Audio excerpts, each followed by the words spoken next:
I stepped through the front door, my heart heavy with worries about my son Jake and his family. As I entered the living room, I froze at the sight before me. My husband Doug had our 8-year-old grandson Caleb pinned against the wall, his face contorted with rage. "Where's the money, you little thief?" Doug snarled, shaking Caleb roughly. "I know you stole it from my wallet." Caleb sobbed, his face streaked with tears. "I didn't take anything, Grandpa. I swear." "Doug, what are you doing?"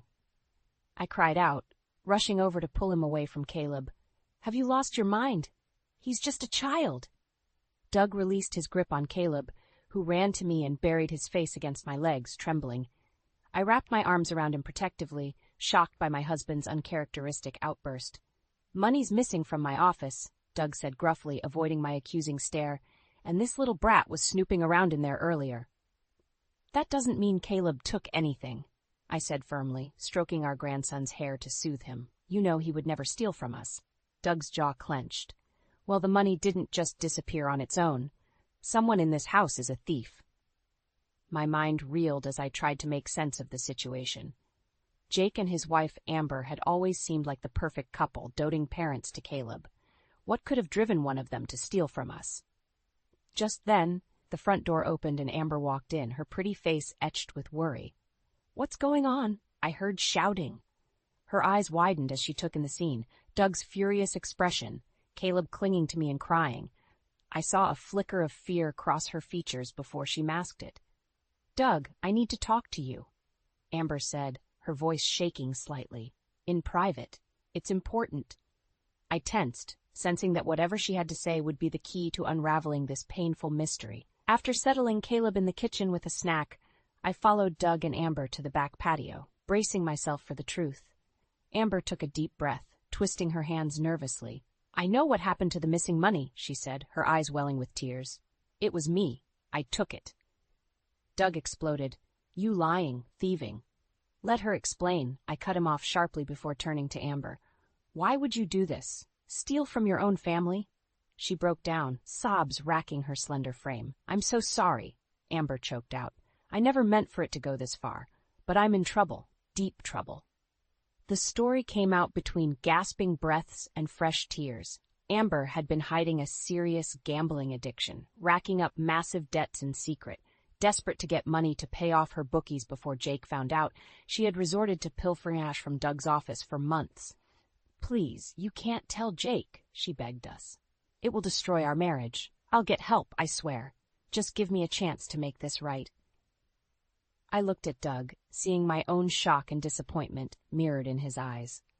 Our once perfect family was crumbling before us, torn apart by Amber's deceit. Could we really keep such a devastating secret from our own son? My heart ached as I realized the impossible choice that lay ahead. No matter what we did next, someone would get hurt, and the scars left behind may never fully heal. The weight of Amber's confession hung heavy in the air as Doug and I sat across from her at the kitchen table. Her once carefully applied makeup was now smeared from crying, her eyes red and puffy. "How could you do this to Jake?" "To Caleb?" I asked, my voice thick with disappointment. "Your gambling addiction has put your entire family at risk." Amber flinched as if I'd slapped her. "I never meant for it to get this bad." "But," she whispered, "at first it was just a little money here and there.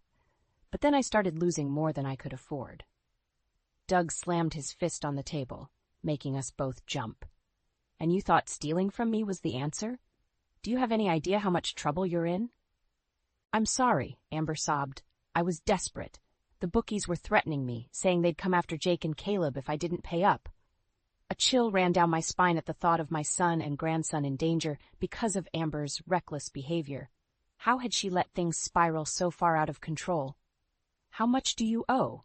I asked, dreading the answer. Amber hesitated, her gaze dropping to her lap. $50,000, she finally admitted, her voice barely above a whisper. Doug let out a low whistle. "Jesus Christ, Amber, that's more than Jake makes in a year. How the hell are you going to pay that back?" "I don't know," she said miserably. "But I have to try. I can't let Jake find out about this. It would destroy him." I felt a flare of anger at her words. "You should have thought of that before you started gambling away your family's future," I snapped.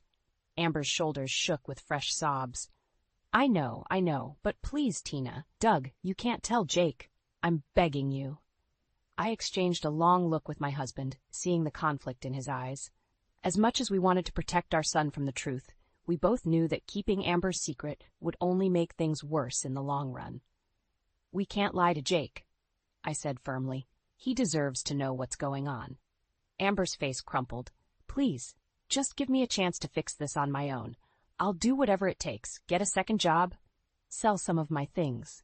I'll make it right, I swear. Doug shook his head. And what happens when the bookies come knocking on Jake's door demanding their money? Are you going to put your husband and child in danger to cover your own ass? No, of course not, Amber cried. I would never let that happen. But if Jake finds out, he'll leave me. I can't lose my family over this. I felt a pang of sympathy for her, despite my anger and disappointment. Addiction was a terrible disease, one that could make even the most loving person behave in unthinkable ways. You need help, Amber, I said gently. Professional help, and you need to come clean to Jake before things get any worse. She buried her face in her hands, her body shaking with the force of her sobs. I'm so scared, she whispered. What if he can't forgive me? I reached across the table to take her hand, feeling the tremors that ran through her. Jake loves you, I reminded her, but he deserves the truth, and you deserve the chance to get better, for yourself and for your family. Amber took a shuddering breath, then nodded slowly. You're right, she said, her voice small but determined. I'll tell him everything tonight, and I'll get help. I promise. As I watched her walk out the door, shoulders slumped in defeat, I could only hope that it wasn't too late for her, or for the family she had so nearly destroyed with her lies. The sound of the front door slamming jolted me awake. I glanced at the clock on the nightstand, 2:37 a.m. My heart sank as I heard Jake's heavy footsteps coming up the stairs, knowing that Amber must have finally confessed her gambling addiction to him. I pulled on my robe and hurried out into the hallway, nearly colliding with Doug. We exchanged a worried look before Jake appeared at the top of the stairs, his face a mask of anger and betrayal. Did you know? He demanded, his voice shaking. Did you know about Amber's gambling problem? I hesitated, not wanting to lie to my son, but also reluctant to admit the truth. She told us earlier today, I said carefully. We encouraged her to come clean to you. Jake let out a harsh laugh. Well, she certainly did that, right after I found a letter from some bookie threatening to break my kneecaps if she didn't pay up. Doug sucked in a sharp breath. Jesus, Jake, I'm so sorry. We had no idea it had gotten that bad. Bad? Jake echoed incredulously. It's a fucking disaster. My wife has been lying to me for months, stealing money from her own family to feed her addiction. And now we're in debt up to our eyeballs with no way out. I reached out to touch his arm, but he jerked away from me. Jake, please. Amber needs help. She's sick. She's a liar and a thief, he spat. I don't even know who she is anymore. The venom in his voice made me flinch. I had never seen my son so angry, so hurt. It broke my heart to think of the pain Amber had caused him. What are you going to do? Doug asked quietly. Jake ran a hand over his face, looking suddenly exhausted. I don't know, he admitted. Part of me wants to walk away and never look back, but we have Caleb to think about. At the mention of their son, I felt a surge of protectiveness. You can't let Amber's mistakes tear your family apart, I urged. Caleb needs both of his parents. Does he? Jake asked bitterly. Does he need a mother who lies and steals and puts her own selfish desires above her family's well-being? I opened my mouth to argue, but Doug cut me off with a sharp look. That's not your decision to make, Tina, he said firmly. Jake and Amber need to work this out for themselves. Jake nodded, his jaw clenched tight. I need some time to think, he said. I can't even look at her right now without wanting to scream. Why don't you stay here tonight? I offered. Give yourself some space to clear your head. For a moment I thought he might refuse, but then his shoulders slumped in defeat. Yeah, okay, he agreed. Thanks, Mom. As I watched him disappear into the guest room, I felt a wave of helplessness wash over me. I wanted so badly to fix this for him, to take away his pain and anger. But I knew that this was a battle he would have to fight on his own. I turned to Doug, seeing the same worry and frustration etched on his face. What are we going to do? I asked softly. He sighed heavily. We support them, he said. Both of them. and we pray like hell that they find a way through this mess." I nodded, blinking back the tears that threatened to fall. I knew that the road ahead would be long and difficult for Jake and Amber, but I also knew that as a family, we would face it together, no matter what challenges lay ahead. The tension in the air was palpable as Doug and I sat across from Jake at the kitchen table the next morning. He looked haggard, his eyes bloodshot from a sleepless night. I pushed a mug of coffee towards him, but he ignored it, his gaze fixed on some distant point. "Have you heard from Amber?" I asked gently, breaking the heavy silence. Jake shook his head. "No, and I don't want to. Not until I've figured out what I'm going to do." Doug leaned forward, his expression grim. "I know you're hurting, son, but you need to think about Caleb in all this. He needs his mother." "Does he?" Jake asked bitterly. "What kind of mother lies and steals from her own family? What kind of example is that setting for him?" I flinched at the harshness in his voice. "Jake, addiction is a disease. Amber needs help, not condemnation." "She should have thought of that before she started gambling away our future," he snapped. "Before she put our son at risk with her selfish behavior." Doug's face darkened. "I agree. Amber's actions are inexcusable, and if it were up to me, I'd say you should cut her loose and never look back." "Doug," I gasped, shocked by his callousness. "How can you say that? She's your daughter-in-law, the mother of your grandson." He shrugged, unmoved. "She stopped being family the moment she betrayed Jake's trust. As far as I'm concerned, he owes her nothing." Jake looked torn, his eyes darting between us. "I don't know what to do," he admitted. "I love Amber, but I don't know if I can ever trust her again. And Caleb, he needs stability, not a mother who could relapse at any moment." "So fight for custody," Doug urged. "Get a good lawyer and make sure Amber never has the chance to hurt Caleb again." I stared at my husband in disbelief. How could he be so cold, so unforgiving? Yes, Amber had made a terrible mistake, but she was still a part of our family, and I couldn't bear the thought of losing her completely. "Please, Jake," I begged, "don't make any rash decisions. Amber is getting help. She's trying to make things right." He shook his head, his jaw clenched tight. "I don't know if I can forgive her, Mom, not after everything she's done." "At least give her a chance to explain," I pleaded. "Hear her out before you do anything drastic." For a long moment, Jake was silent. Then finally he nodded. "Fine, I'll talk to her, but I'm not making any promises." Relief washed over me, even as Doug shot me a disapproving look. I knew that the road ahead would be difficult for all of us, but I couldn't give up on Amber, not when she needed us most. As Jake left to go confront his wife, I turned to Doug, my eyes narrowed. "How could you be so cruel?" I demanded. "Amber is family. We can't just turn our backs on her." "She stopped being family the moment she betrayed us," he said coldly. "And if Jake has any sense, he'll cut her out of his life for good." I shook my head, feeling a surge of anger and disappointment. "I never thought I'd see the day when you'd be so heartless," I said. "Amber needs our support, not our condemnation." Doug's face hardened. "She needs to face the consequences of her actions. And if that means losing her husband and son, then so be it." As he stalked out of the room, I felt a chill run down my spine. I had always known my husband to be a stern man, but never cruel.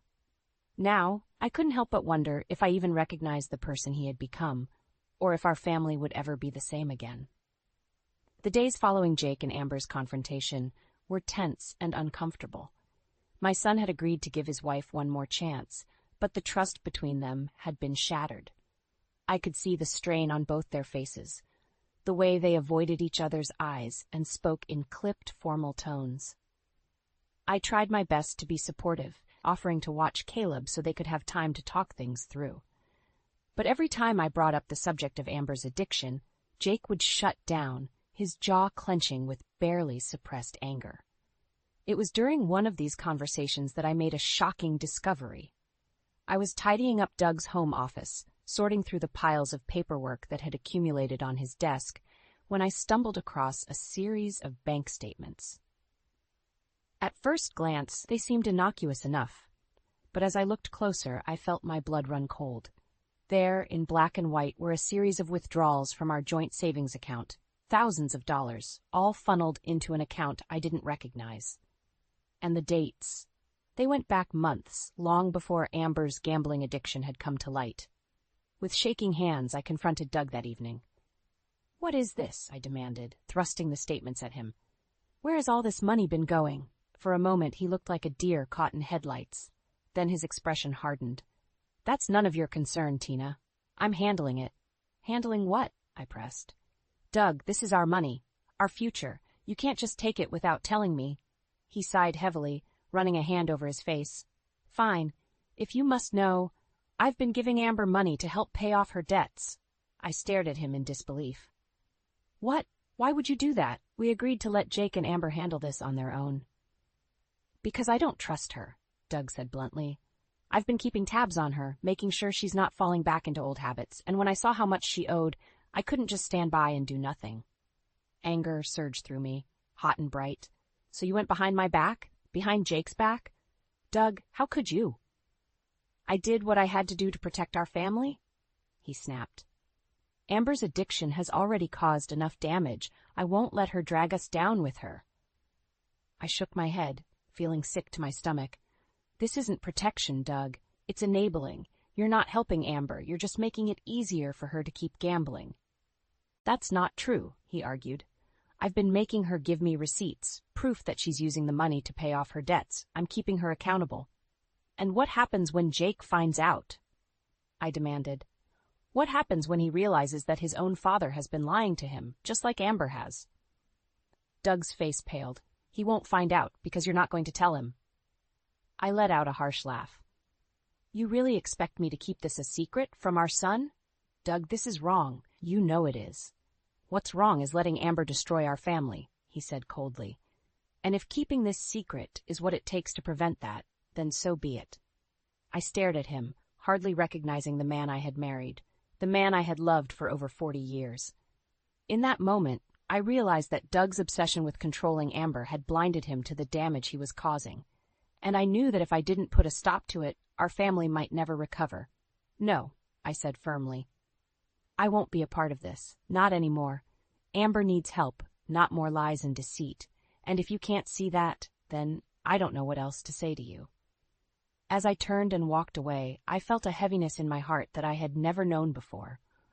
I had always believed that Doug and I were a team, that we could face anything together, but now I wasn't so sure. And that uncertainty terrified me more than anything else. The weeks that followed were some of the most difficult of my life. Doug and I barely spoke, the tension between us thick and suffocating. I threw myself into caring for Caleb, trying to provide some sense of normalcy for my grandson in the midst of all the chaos. But even that small comfort was shattered when Jake showed up at our door one evening, his face pale and drawn. "Amber's gone," he said, his voice hollow. "She left a note saying she couldn't take the pressure anymore, that she needed to get away and clear her head." My heart sank as I saw the pain in my son's eyes. "Oh, Jake, I'm so sorry. Do you have any idea where she might have gone?" He shook his head, his shoulders slumping in defeat. "No, she didn't say, but I think she might have relapsed. I found some new gambling receipts in her purse before she left." I closed my eyes, feeling a wave of despair wash over me. After everything we had been through, all the lies and betrayal, Amber had thrown away her second chance. And now my son and grandson were left to pick up the pieces. Over the next few days, I did my best to support Jake as he tried to track down his missing wife. He called every casino and racetrack in the area, hoping someone had seen her. But as the days stretched into weeks with no sign of Amber, I could see the hope draining from his eyes. It was during one of these fruitless searches that I overheard a conversation that chilled me to the bone. Jake was on the phone with one of Amber's old gambling buddies, his voice tight with anger and frustration. "What do you mean? She's planning to leave the state. Where is she going?" he demanded. There was a pause, then Jake's face turned ashen. "She's taking Caleb with her?" "No, no way in hell. She can't do that. Not without my permission." My heart seized with fear as I realized the depths of Amber's desperation. She wasn't just running away from her problems anymore. She was trying to kidnap her own son. I knew then that I had to do something. I couldn't let Amber destroy Jake's life any more than she already had, and I certainly couldn't let her take Caleb away from the only stable home he had ever known. So I made a decision that would change all of our lives forever. I called the police and reported Amber's plans, telling them everything I knew about her gambling addiction and the threats she had made against my family. It was the hardest thing I had ever done, betraying my own daughter-in-law like that. But I knew in my heart that it was the right thing to do. Caleb's safety had to come first, no matter what the cost. When the police arrived at Jake and Amber's house later that day, they found her in the midst of packing her bags, a confused and frightened Caleb by her side. She was arrested on the spot, charged with attempted kidnapping and child endangerment. I watched from the sidelines as they led her away in handcuffs, her face a mask of shock and disbelief. Jake stood nearby, his expression unreadable, as he held Caleb close. "I'm sorry," I whispered, my voice choked with tears. "I didn't know what else to do. I couldn't let her take Caleb away from you." For a long moment, Jake was silent. Then he turned to me, his eyes filled with a mixture of pain and gratitude. "You did the right thing, Mom. I know it wasn't easy, but you protected Caleb. That's all that matters." As I watched the police car drive away, Amber's face pressed against the window in despair. I felt a sense of grim satisfaction wash over me.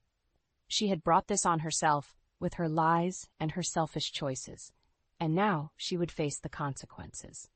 But even as I tried to convince myself that justice had been served, I couldn't shake the feeling that our family would never be the same again, that the wounds Amber had inflicted might never fully heal. The days following Amber's arrest were a blur of police interviews, legal meetings, and hushed conversations behind closed doors. Jake was a wreck, torn between his anger at his wife's betrayal and his fear for Caleb's well-being. I did my best to support him, but I could see the toll it was taking on him. It was during one of these tense discussions that I finally learned the full extent of Amber's plans. According to the police, she had been secretly funneling money into a private bank account for months, stockpiling cash for her eventual escape. And she had planned to take Caleb with her, fleeing the state and starting a new life somewhere far away from the consequences of her actions. The thought of losing my grandson forever made my blood run cold. I knew then that I had made the right decision in turning Amber in, no matter how much it hurt to betray her trust. But even as I tried to convince myself that I had done the right thing, I couldn't shake the nagging sense of guilt that plagued me. What if I had been too harsh on Amber? What if I had pushed her to this point with my constant criticism and judgment? These thoughts weighed heavily on my mind as I sat in the courtroom, watching as Amber was led in wearing handcuffs and an orange jumpsuit. She looked small and fragile, her once vibrant eyes now dull and lifeless. As the judge read out the charges against her, I saw a flicker of something in Amber's expression. Not remorse or regret, but a cold, calculating anger that made my skin crawl. And then, to my horror, she turned to face Jake and Caleb, her lips curling into a sneer. "You think you've won?" she hissed, her voice dripping with venom. "You think you can just cast me aside and move on with your lives? Well, think again." Jake recoiled as if he had been slapped, his face draining of color. Caleb whimpered and buried his face in his father's shoulder, too young to understand the cruel words being hurled at him. "I'll get out of here eventually," Amber continued, her eyes flashing with malice. "And when I do, I'll come for my son. I'll take him away from you, and you'll never see him again. That's a promise." The courtroom erupted into chaos, with the judge banging his gavel and ordering Amber to be removed from the room. But even as the bailiffs dragged her away, her words hung in the air like a toxic cloud. I felt sick to my stomach as I watched Jake try to comfort a sobbing Caleb. How could Amber be so cruel, so selfish? How could she threaten to take away the one thing that mattered most to her own child? In that moment, I knew that I had to do everything in my power to protect my grandson, to make sure that Amber never had the chance to hurt him again. So I made a vow, right then and there. I would fight for Caleb no matter what it took. I would make sure that he grew up in a safe and loving home, surrounded by people who truly cared for him. And as for Amber, well, she had made her choices. She had chosen her addiction over her family, her own selfish desires over the well-being of her child. And now she would have to live with the consequences. As I left the courtroom that day, my heart heavy with grief and anger, I knew that our family would never be the same again. But But I also knew that we would survive this, somehow. We would pick up the pieces and move forward, one day at a time. And no matter what challenges lay ahead, I would be there for Jake and Caleb. Always. The years that followed Amber's sentencing were a time of healing and rebuilding for our family. Jake threw himself into his work, determined to provide a stable life for Caleb, and I did my best to be there for both of them, offering love and support whenever they needed it. But even as we tried to move forward, the specter of Amber's betrayal hung over us like a dark cloud. Caleb in particular struggled with the loss of his mother. He would often wake up crying in the middle of the night, calling out for her in his sleep. It broke my heart to see my grandson in so much pain, but I knew that we had made the right decision in cutting Amber out of our lives. She had proven time and again that she was not capable of being a good mother or a trustworthy partner. Still, I couldn't help but feel a twinge of guilt whenever I thought about the role I had played in tearing our family apart. If I had been more understanding, more supportive of Amber's struggles, could things have turned out differently? These thoughts plagued me as I watched Jake and Caleb slowly rebuild their lives. Jake started dating again, eventually meeting a kind and loving woman named Sarah, who accepted Caleb as her own. And Caleb, with the help of therapy and a stable home life, began to thrive in school and make new friends. But even as our family healed and grew, I couldn't shake the feeling that something was still missing, that there was a piece of our hearts that would always belong to Amber, no matter how much we tried to forget her. It all came to a head one day when I was cleaning out some old boxes in the attic. I stumbled across a photo album from Jake and Amber's wedding day, their smiling faces beaming up at me from the pages. As I flipped through the pictures, memories of happier times flooding back, I felt a sudden wave of emotion wash over me. Anger, sadness, regret, it all came rushing back in a tidal wave of grief. And then, as if summoned by my thoughts, the phone rang. It was Amber, calling from prison. She had been granted early release for good behavior and wanted to see Caleb. I felt my heart constrict with fear and anger as I listened to her plead her case. How dare she, after everything she had put us through? How could she possibly think that we would let her back into our lives? But as I listened to the desperation in her voice, the genuine remorse and longing, I felt something inside me soften. Maybe, just maybe, there was still a chance for redemption. Maybe Amber had truly changed and was ready to be the mother Caleb deserved. I knew it was a risk. I knew that Jake would be furious with me for even considering it. But in that moment, I made a decision that would change all of our lives once again. I agreed to let Amber see Caleb, under strict supervision and with the understanding that she would have to prove herself worthy of a place in his life. It was a gamble, a leap of faith, but one that I felt compelled to take. As I hung up the phone, my heart racing with a mixture of fear and hope, I knew that the road ahead would not be easy. There would be setbacks and challenges, moments of doubt and pain. But I also knew that if there was even a chance of bringing our family back together, of healing the wounds that had torn us apart, I had to try. For Caleb's sake, for Jake's sake, and for the sake of the love that had once bound us all together. And so, with a deep breath and a silent prayer, I prepared myself for the journey ahead. A journey of forgiveness, of second chances, and of the power of a mother's love to overcome even the darkest of betrayals.